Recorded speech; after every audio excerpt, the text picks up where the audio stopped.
प्रदेश से मिल रही है, जहां पर एमएलसी चुनाव में बीजेपी की बंपर जीत हुई है। सभी सीटों के नतीजे आ चुके हैं। 36 में से 33 सीटों पर बीजेपी ने कब्जा जमाया है। आपको बता दें कि 3 सीटों पर आजाद उम्मीदवार जीत गए हैं। समाजवादी पार्टी का खाता भी नहीं खुला है, ये सबसे बड़ी खबर है। आपको बता दें आज जिस तरीके से नतीजे आ रहे हैं यूपी में एमएलसी चुनाव के, उसमें भारतीय जनता पार्टी को बंपर जीत हासिल हुई है। सभी सीटों के नतीजे आ चुके हैं। 36 में से 33 सीटों पर भारतीय जनता पार्टी ने जीत दर्ज की है। 3 सीटों पर आजाद उम्मीदवार जीते हैं और समाजवादी पार्टी का खाता भी नहीं खुल पाया है।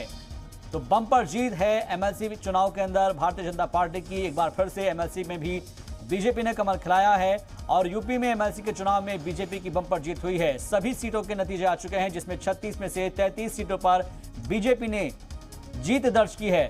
3 सीटों पर आजाद उम्मीदवार जीते हैं और साथ ही आपको यह भी बता दें कि समाजवादी पार्टी का खाता भी नहीं खुल पाया है, क्योंकि टोटल 36 में से 33 सीटों पर बीजेपी ने जीत दर्ज की है।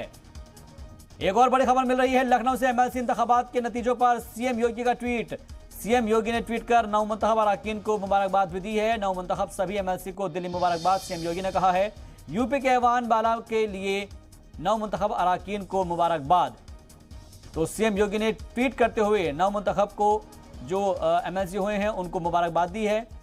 लखनऊ से ये बड़ी खबर मिल रही है, जहां पर एमएलसी इंतखाबात के नतीजों पर सीएम योगी ने ट्वीट किया है और सीएम योगी आदित्यनाथ ने ट्वीट करते हुए नवमुंतखब अरकान को मुबारकबाद दी है। ये 6 तस्वीर आप देखिए, लखनऊ, गोरखपुर के अलावा बलिया, और जहां पर बीजेपी जीती है और उसके बाद जीत का जश्न है। खासतौर पर जौनपुर और मेरठ के अंदर और वाराणसी में भी जीत का जश्न हुआ है और लोग एक दूसरे को मिठाई खिलाते हुए नजर आ रहे हैं।